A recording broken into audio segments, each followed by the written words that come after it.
رسوله الكريم أما بعد أعوذ بالله السميع العليم من الشيطان الرجيم بسم الله الرحمن الرحيم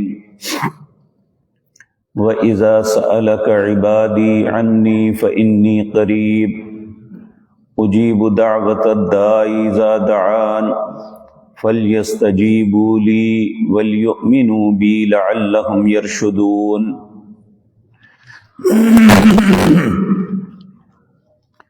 حضرات محترم، عبادت یہ اللہ رب العزت کا حق ہے کہ اس کے بندے، اس کی مخلوق اس کی عبادت کریں، اور یہ بات ذہن میں رکھیں کہ انسان اشرف المخلوقات ہے۔ صرف یہی نہیں، اس کائنات کا ذرہ ذرہ اللہ کی تسبیح اور اس کی عبادت کرتا ہے۔ سورۃ حج کے اندر اللہ رب العزت نے اس بات کا تذکرہ کیا۔ اللہ فرماتے ہیں الم تر ان اللہ یسجد لہ من فی السماوات ومن فی الارض، کیا آپ یہ بات نہیں دیکھتے کہ اللہ کے لیے سجدہ کرتے ہیں جو آسمانوں میں مخلوق ہے، جو زمین پہ ہے یا اس کے درمیان، حتیٰ کہ والشمس، سورج بھی اللہ کے حضور سجدہ کرتا ہے، والقمر، چاند بھی اللہ کے حضور سجدہ کرتا ہے، والنجوم، ستارے بھی اللہ کے سامنے سجدہ ریز ہوتے ہیں، اس کی عبادت کرتے ہیں، والجبال، پہاڑ جو اتنے عظیم اور بلند ہیں یہ بھی اللہ کے سامنے سجدہ ریز ہوتے ہیں،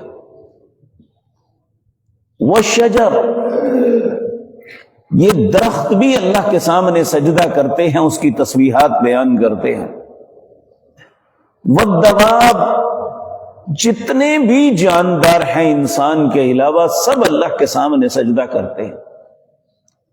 وَكَثِيرٌ مِّنَ النَّاسِ،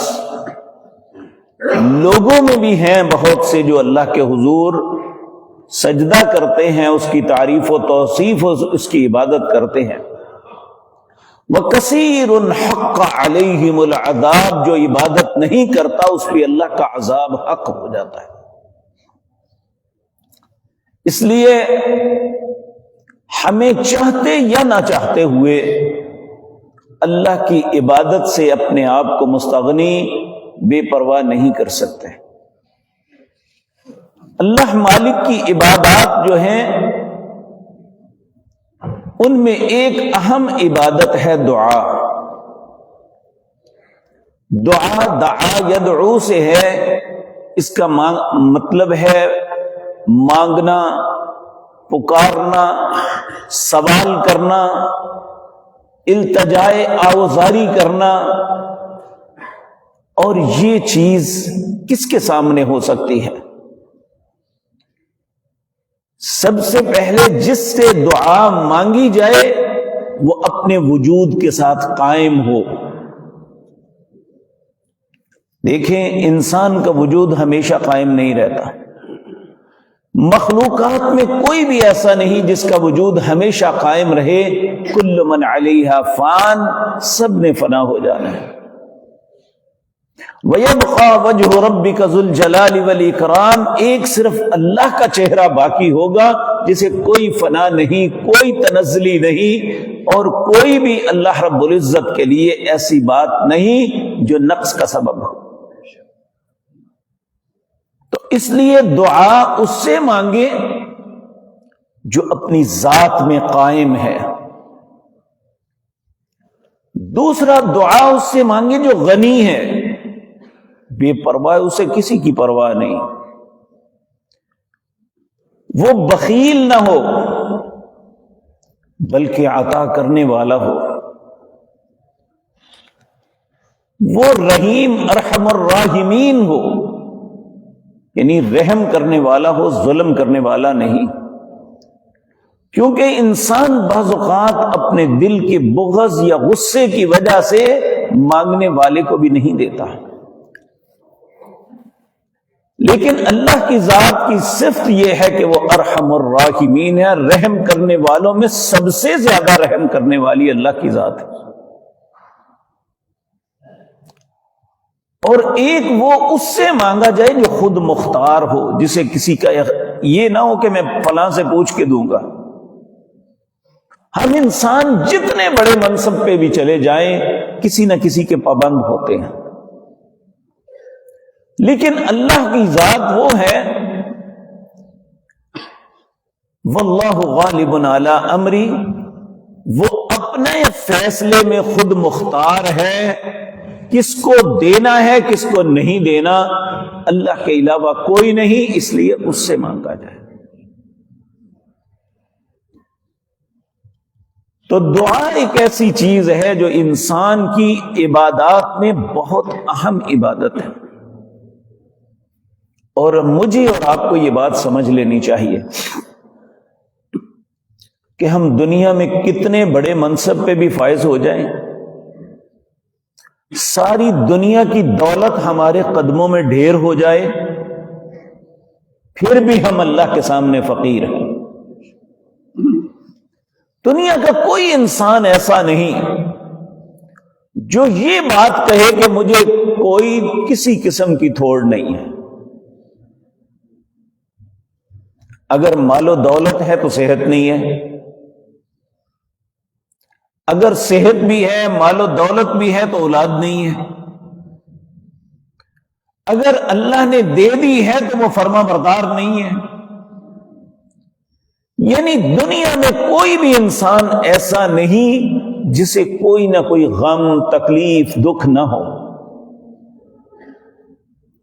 صرف اللہ کی ذات ایسی ہے جسے کوئی غم کوئی تکلیف کوئی معاملہ نہیں، بلکہ وہ لوگوں کے دکھ درد دور کرتا ہے۔ وَإِن يَمْسَسْكَ اللَّهُ بِضُرٍّ فَلَا كَاشِفَ لَهُ إِلَّا هُوَ، اللہ فرماتے ہیں اگر کسی کو کسی تکلیف اذیت مصیبت آزمائش میں ڈالتا ہوں تو میری ذات کے علاوہ اسے کوئی نہیں نکال سکتا۔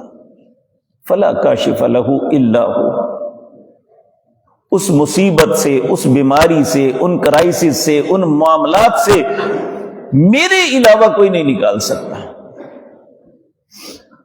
وَإِن يُرِدْكَ بِخَيْرٍ فَلَا رَادَّ لِفَضْلِهِ، اگر وہ کسی کو عطا کرنا چاہتا ہے کائنات ساری بھی مل جائے تو روک نہیں سکتی۔ اسی طرح سورۃ فاطر کے اندر یہ بات فرمائی، یا ایھا الناس، اے دنیا جہان کے لوگوں، انتم الفقراء الی اللہ، تم سب اللہ کے سامنے فقیر ہو۔ واللہ هو الغنی، اس کائنات میں اگر کوئی بے پرواہ ذات ہے تو وہ اللہ کی ہے اور کوئی نہیں ہے۔ اس لیے اللہ رب العزت فرماتے ہیں وقال ربکم، تمہارا رب کہتا ہے ادعونی، مجھ سے مانگو، استجب لکم، جو مانگو گے تمہیں مل جائے گا، میں تمہاری دعا کو قبول کروں گا۔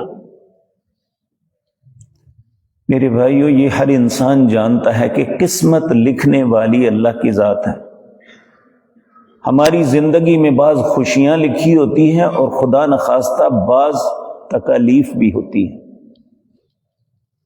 آسانیاں ہیں تو مشکلات بھی ہوتی ہیں۔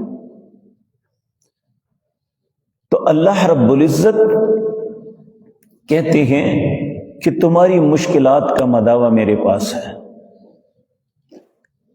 تمہاری قسمت بدلنے والا میں ہوں۔ اور وہ کس طرح بدلتی ہے؟ نبی مکرم صلی اللہ علیہ وسلم نے فرمایا لا يرد القضاء الا الدعاء، اگر تقدیر کے فیصلے کو کوئی چیز بدل سکتی ہے تو وہ دعا ہے۔ اللہ کے سامنے التجا ہے، گڑ گڑانا، رونا، اس کی منتیں کرنا، یہ اللہ کو بہت محبوب ہے۔ آپ دیکھیں انسان ہونے کے ناطے ہمارے پاس ایک فقیر آتا ہے، آ کے التجا کرتا ہے، ہم کہتے ہیں بابا جی معاف کرو، ماں جی معاف کرو، وہ منتیں شروع کر دیتی ہے، اتنا گڑ گڑاتی ہے کہ انسان کا دل پس جاتا ہے کہ نہیں چلو بیچاری کو کچھ دے دو۔ بالکل اللہ رب العزت تو سب سے زیادہ رحم کرنے والے ہیں، جب انسان اس کے سامنے گڑ گڑاتا ہے تو وہ اپنی بارگاہ سے لوٹاتا نہیں ہے۔ تو نبی کریم صلی اللہ علیہ وسلم نے فرمایا، یہ بات یاد رکھیں، یہ دعا صرف حاجت براری کے لیے نہیں، الدعاء والعبادہ، دعا ایک عبادت ہے، اسے عبادت سمجھ کے کرو، نہ کہ جب حاجت ہو تو ہاتھ اٹھا لیے، حاجت نہ ہو تو مجھے پرواہ ہی نہیں۔ تو اللہ نے فرمایا ان الذین یستکبرون عن عبادتی سیدخلون جہنم داخرین، جو میرے حضور التجا گڑ گڑانے سے، دعا مانگنے سے تکبر کرے گا کہ میں نہیں مانگتا، میں اسے جہنم کا ایندھن بنا دوں گا۔ دنیا میں انسان سے مانگا جائے تو وہ تنگ آ جاتا ہے، انہیں کی کم پڑھ لیا، لیکن اللہ جتنا اس کے پاس اس کا بندہ جا کے اس سے مانگتا ہے اتنا ہی اس پہ خوش ہوتا ہے۔ تو یہ خالق اور مخلوق میں فرق ہے، ہم دیتے ہوئے تنگ آ جاتے ہیں لیکن اللہ دیتے ہوئے تنگ نہیں آتا، بلکہ نبی مکرم صلی اللہ علیہ وسلم نے فرمایا، یہ بات میرے رب نے مجھے کہی کہ کائنات میں جتنی میری مخلوق ہے، جو کسی کی خواہش ہے، اس کی خواہش کے مطابق جو وہ مانگتا ہے میں دے دوں، کسی بات کو رد نہ کروں۔ تو ہر کی حاجت کو پورا کرنے کے بعد میرے خزانوں میں اتنی بھی کمی نہیں آتی کہ جس طرح ایک سوئی جو ہے اسے سمندر میں ڈبو کے باہر نکالیں تو اس سوئی سے جتنا پانی سمندر کا لگتا ہے اتنا بھی میرے خزانے میں کمی نہیں۔ اللہ کے خزانے اتنے وسعت والے ہیں۔ تو اس لیے یہ دعا جو ہے سب سے پہلی بات یاد رکھنے کی ہے کہ ہماری زندگی کی ضرورت ہے، کیونکہ ہم حاجت مند ہیں، وہ حاجت روا ہے۔ ہمیں ہر آن کسی نہ کسی چیز کی ضرورت ہے، لیکن اسے کسی چیز کی ضرورت نہیں، بلکہ وہ ہماری ضرورتوں کو پورا کر کے راضی ہوتا ہے۔ تو پھر یہ بات بھی ذہن میں رکھیں، اللہ نے آپ کو عقل، فہم، دانائی دی ہے۔ دنیا کا کوئی بھی کام اس کے کچھ ایٹیکیٹس ہوتے ہیں، آداب ہوتے ہیں، دعا کے بھی کچھ آداب ہیں۔ وہ کیا ہیں؟ رسول اللہ نے ہماری کیا رہنمائی فرمائی؟ اللہ نے زندگی اور توفیق دی تو انشاءاللہ بتدریج عرض کروں گا۔ اقول قولی ھذا واستغفر اللہ لی۔